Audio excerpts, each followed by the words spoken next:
maalmahan waxaa magaalada Nairobi ka socday abaabul iyo shirar sida la sheegay looga arinsanayo sidii maamul goboleed looga dhisi lahaa gobolada Sool, Sanaag iyo waliba degmada Buuhoodle. haddaba dhageystayaal khadka telefoonka magaalada Nairobi si toos ah waxa ugu jira gudoomiye ku-xigeenkii hore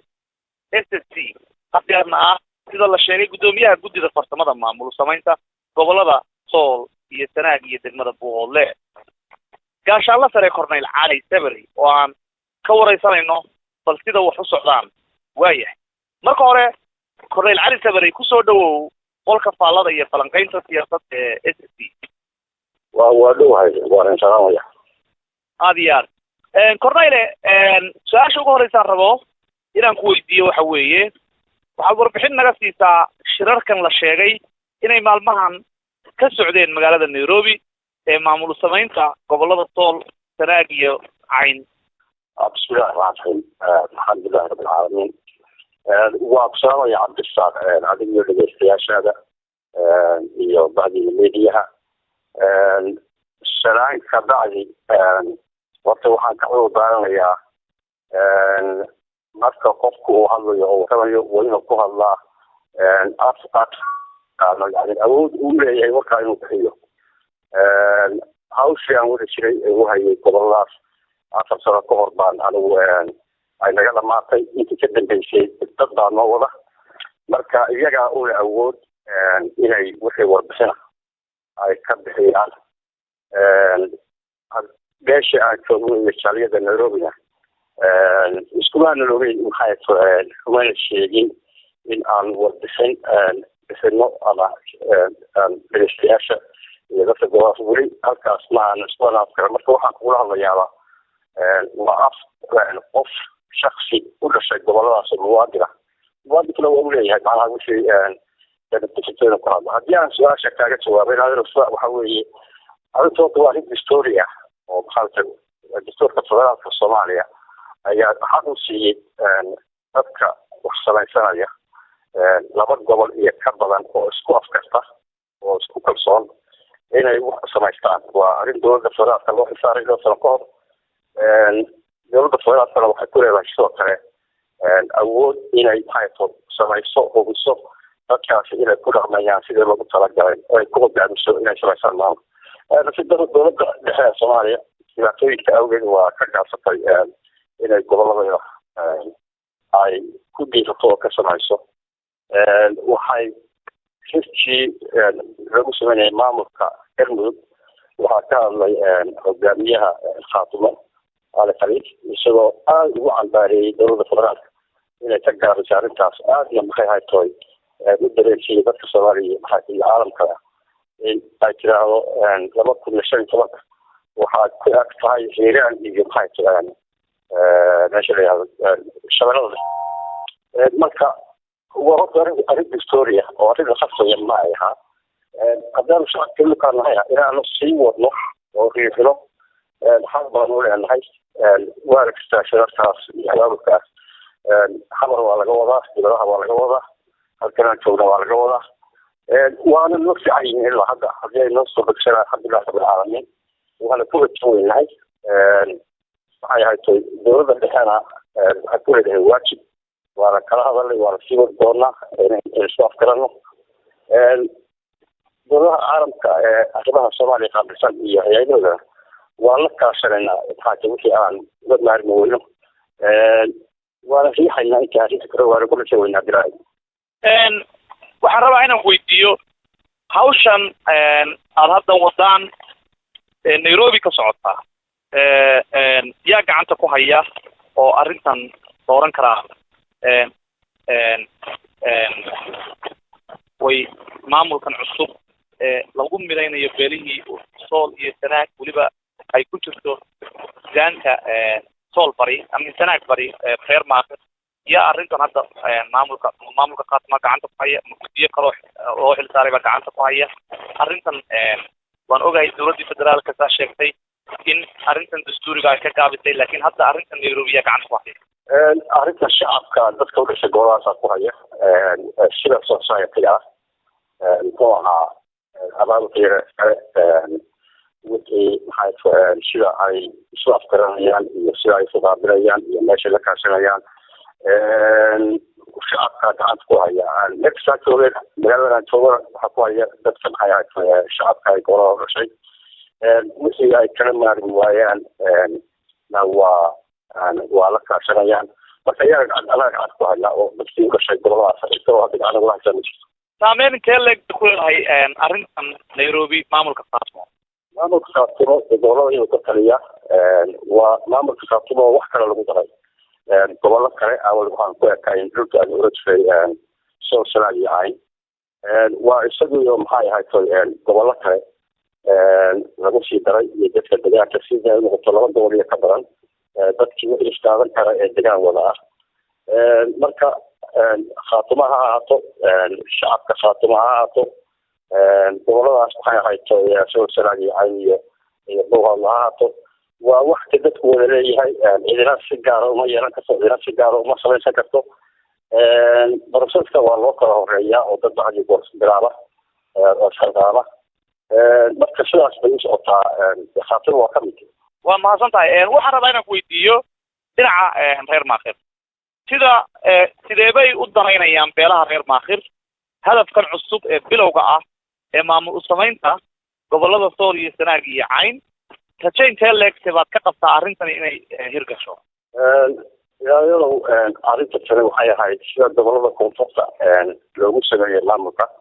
hadda saddex la sameeyay Jubaland iyo Koonfur Galbeed iyo Galmudug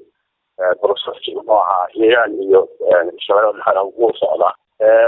intaasi waa inta koonfurta oo iyo Puntland oo hore u samaysnay waxaa ka haray waa goboladii bariga hore loo jeeyay waqooyiga Soomaaliya halkaasna in laba gobol ay noqonayso laba maamul goboleed cid kasta way u caday ama maanta la sameeyo ama maxaa mar kale la sameeyo oo 2016 iyo wixii ka dambeeyay waa arrin mar kasta deetaagnay oo waxay ahayd la sugayay haddii aanu riixi karno oo aan iminka samayn karno oo 2016 si looga qeybgala wariyahayaan haddii weydiisay gobolada Maakhir sida aad u baahayno si lag baan iyo baahayaan awalna waa isloomi inay laga maarmaan tahay waa fasal noqonayso in dadkaasi isku maamul oo iyo israaciila korreyle alaaba waxaa dhacda marka arrin cusub la bilaabayo in Soomaalidu isku khilaafto oo isqabqabsi yimaado ilaa iyo hadda intaad ogtahay ma jiraan wax khilaaf ah haddii uu jirto muxuu khilaafkaasi ku saabsan yahay arrimaha Soomaaliya sida waa xarig maran waa وليه حرج مرة طبعا وأنت لو إنه طاقة كل هذا السنة تبرلان وكذا كم نوارها وطبعا بقعات دولة الصغيرات اللي وصفت العقارية كان لجان أمام كسر السنة يتقال بسوا ده كونفور كبر سوا كذا كان بالمولين هاي تستور في النوت مركا أي من كرنا أنا ما أسمح سهرنا مركا سوالي خلاص ما يلو وهذا كنت رجعنا wixii de markay soo maxaa waa sidii loo dhamaystiri lahaa loo xalin lahaa la diraya marka la yaabi maayo haddii ay wax ka yimaadaan waa dad fara badan waa dad kala gedishan waa degmooyin badan waa jifooyin fara badan marka in ay iman karaan sidaynu Soomaalida ka barano waa wax dhici karta laakiin rabitaan fara badan iyo in badan laga soo shaqeynayay halka kaliya macna meelo badan xilligeedana aanu qaadanaynay waxaan rajaynaa inay ka khilaaf yaraato waayahay waxaan rabaa inaan ku weydiiyo arrintan maadaama aad tiri dowladda federaalku waxay qabsatay ma nooga sheegi kartaa cidda taageerada bixinaysa hadday tahay beesha community international community-ga hadday tahay igad cid arrintan soo dhaweysay ayay cid aad kala hadasheen oo aad noo tilmaami karta ma jirtaa in labadan gobol hadda ka hor waxaa xusid mudan in Nicholas mar la wareystay la weydiiyay goboladan Sool iyo Sanaag sida uu arko wuxuu yiri shuruudii maamul goboleedka hadday dadkaasi midoobaan way buuxinayaan marka ilaa hadda cid international community-ga ama dowladaha deeqayaasha oo arrintan sidii ku taageersan waa noo sheegi arrimaha maamul samaynta Soomaaliya ama tan hadda aan ka hadlayna ha noqoto ama kuwa kale ha noqoto oo dadka shacabka ee deegaanka wax samaysanaya iyo dowladda dhexe tooraas oo wasaaradda arrimaha gudaha ugu horeyso iyo xubnaha golaha fulintiiyo maxay golaha sharciga iyo ansixintiisa iyo guddoomiyooyinkiisa dowladda federaalka waa muhiim wey aada muhiim tahay hadday kula socono ma wadi kartid sidoo kale wixii aad jahansiin kartid diblomaasi ahaan in arrin laqaas la taageero oo la riixo waa mid kashaysa muhiimadase waxaa iskale dadka dhulka dega ayaa iskale hadday soo dhaweeyaanna waa soo dhawaanaysaa hadday caqabad isku noqdaanna hadii caqabad bay noqon kartaa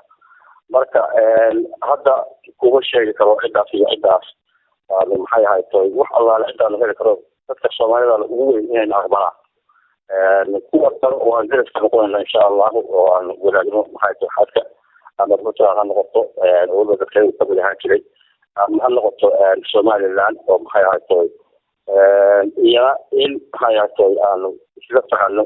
khasab bay noqonaysaa marka ila allaale cidii aan kaashan karno waa kaashanayna laakiin shacabka iyo dadka dhulka iskaleba arrinta wata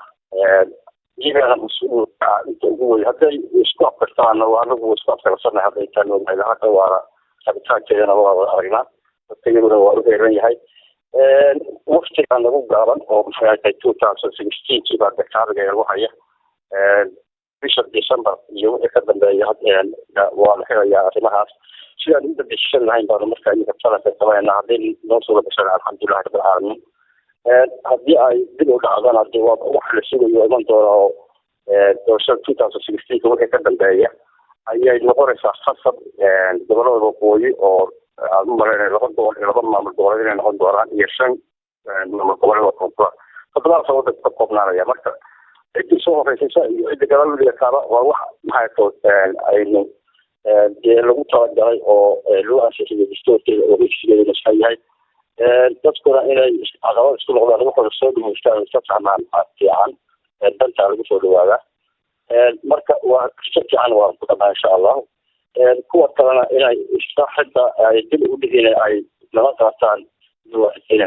waayahay waxaan rabaa inaan weydiiyo waxaad ahayd hogaamiyeyaashii hore ee SSC weliba madaxda sare ka ahaa sidaad ka warqabto marxalado badan baa kaa dambeeyey maamul baa la dhisay caqabado fara badan buu la kulmay arrintan hadda aad Nairobi ka wadaan ka faa'iidaysanaysaa inaan caqabadahaas kuwa lamid ah idin lagu dhicin caqabadaha Soomaaliya oo dhan waxay gaar noomaha anaga gaar waxaa noo ah laba maamul ayaan u dhaxaynaa midna dadkaygu ka mid buu ahaa oo dadku la samaystay ahaa midna oo ahaa iska dacwadka uu qabaa xoogna waaba ku joogaan u ka yaraastay inta badan marka caqabaduhu iska jiraya laakiin hadday noqoto waddanka saasaa loo rabaa ka hadli mayno gobolada loo sameynaya iyo maamul goboleeda waddanka loo sameynaya dan soomaali ma utahay soomaha laakiin qaabka talagalka ah ee waddanka maxay lagu hagayo ayaa noocaasa caqabado haddii aan la kulannana insha allahu waa ka dadaalaynaa haddii la kulmana dee waa maxay marba wixii soo korna sidoodaa loo qaabilaa marka soomaali caqabad kama dhamaato waa ognahay laakiin waxaan rajeynaynaa intii aan dadaali karno inaan dadaalo ashayda ugu dambeysa korneyle weydiinayo anuu kaaga mahad celinaya interviewgaad maanta nala kula yeelanay su-aasheeda ugu dambeysa waxa weeye deegaanadan loo sameynayo maamul goboleedka shacabka fara badan ee dunida jecladeeda kala jooga dal iyo dibadda say tahay madax say tahay ilmo waa maxay fariinta aad jeceshahay adoo fursadan ka faa'iidaysanayna u jirto bismillah waxaan ku oran lahaa dadku waana ka dharagsan yahay waana wada og yihiin dhibaatooyin gaaraba anaga goboladeeda ku dhacay oo ay dheer yihiin dadka soomaalida ee kale waa xuquuqda dadka bini aadanka aasaasiga u ah haddii loo digo waa wax dhiba loo digahay waa lagu dhiiran weyday hadda waxaan insha allah rajeynayna inay ku dhiirato muxuu ahaa hay-adaha UN-ka oo dadka soomaalida goboladeeda ka wada horumarka iyana waa ku dhiiran weyday labada maamul dhinacyada laga xigaana xuquuqda dadkeeda aad bay moogtahay ugu tacadiyeen intaasoo dhibba markay soo martay insha allah qaabka ugu sahlan oo kaga bixi karaa waxa weeye in wax sharci ah oo maxaa maamul goboleed ah oo Soomaaliya inala ogtahay oo adduunka inala ogyahay taasaa ugu dhow qaabka aynu kaga bixi karno oo dee sharci noqonaysa si in laga qayb qaato si hufan lagu soo dhawaado baan aada iyo aada ugu boorin lahaa